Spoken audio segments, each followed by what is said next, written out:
Hello, and welcome to this episode of Weir Wednesdays, where we take a deeper look at artworks in the Samuel E. Weir collection. My name is Asta McCann, and I am the Programming and Curatorial Assistant here at RiverBrink Art Museum. Today, we are looking at the work Northern Bloodroot by Mary Evelyn Wrinch.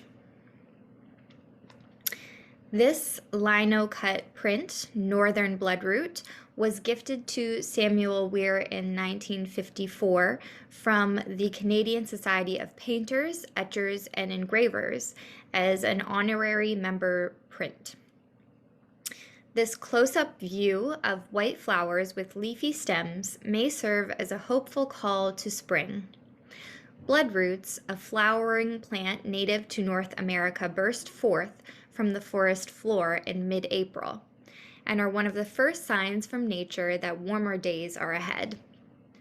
Some of the flowers are open, revealing their petals, while others remain closed, waiting to bloom. Shades of milky white, emerald, and indigo are compressed into stylized forms to create a simple yet vivid representation of the Canadian landscape. Mary Wrinch was born in Essex, England, in 1877. She immigrated to Canada with her family as a child, settling in Toronto at the age of 8. She was committed to a professional life as an artist from an early age.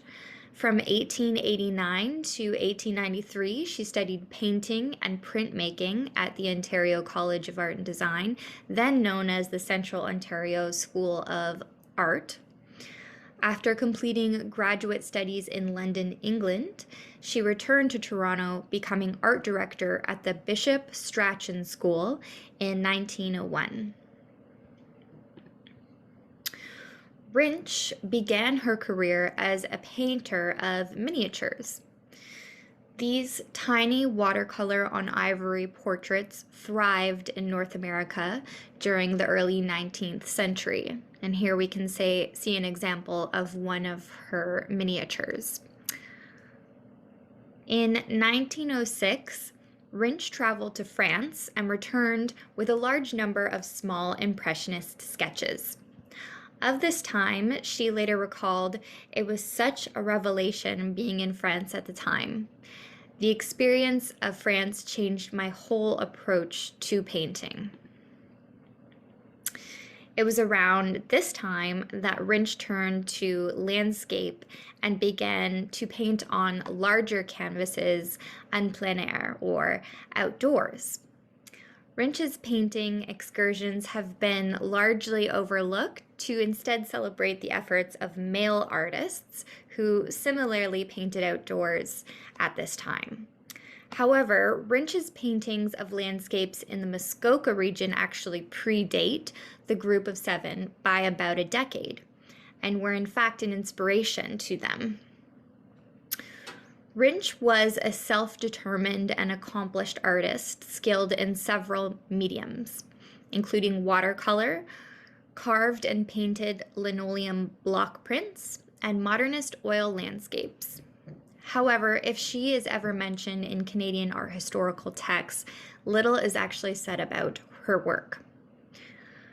Wrinch's proximity to the prominent Canadian artist George Anu Reid as his student, friend, and later his wife often meant that her paintings were viewed in relation to his work. Additionally, her marriage to Reid meant that representation of her art practice in the public trust was delayed until after those of George Reid and his first wife, Mary Heister Reid, had been attended to. Mary Wrinch persisted in using her given names before and after her marriage.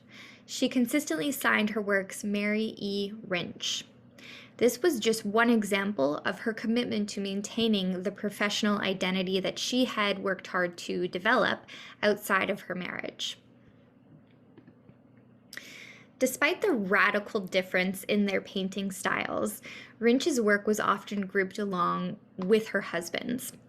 Comparing these two artworks from a contemporary viewpoint, one may argue that George Read's Tranquility from 1906, executed in a more traditional, realistic, almost pastiche style, looks to more the past, while Mary Wrinch's work, executed in these thick brushstrokes in Sawmills, Muskoka from 1906, really captures the essence of the landscape rather than the detail, which looks forward more to modernism.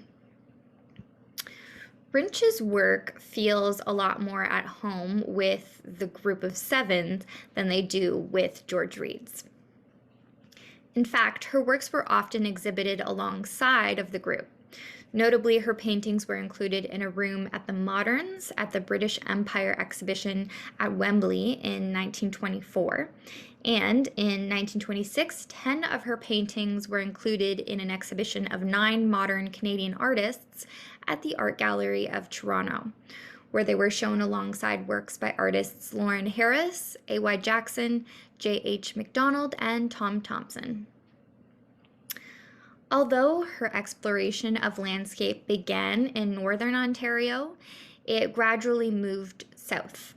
By the 1910s, Wrinch regularly painted the bridge outside of her home in Winchwood Park, the hills of the Don Valley, and the jagged cliffs of the Scarborough Bluffs, as we can see here in this painting, the jagged cliffs of Scarborough from circa 1910 to 1928, which is very reminiscent of Lauren Harris's work of the Group of Seven.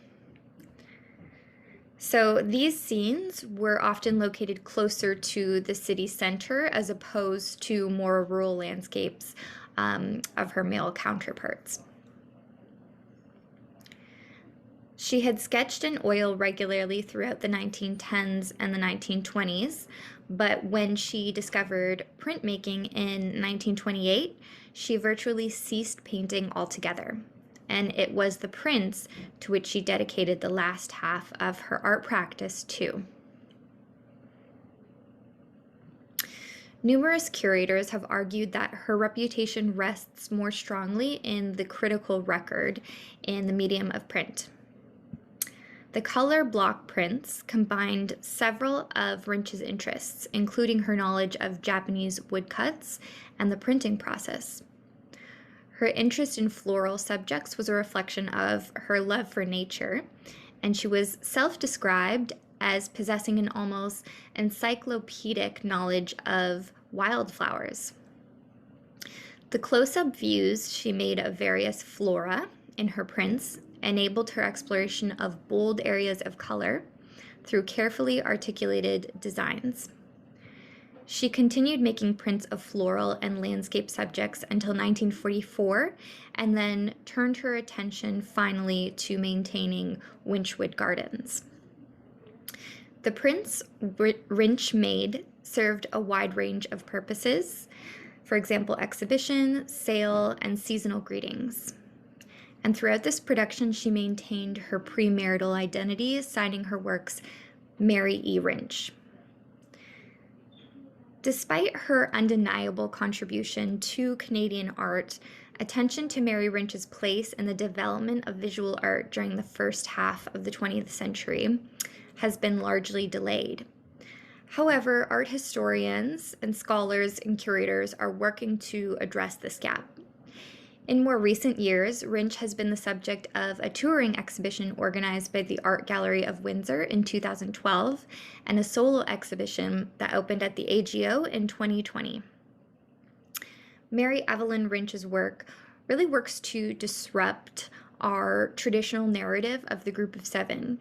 We often understand the group as operating in isolation without any outside influence, and as the first to explore these rural areas of northern Ontario.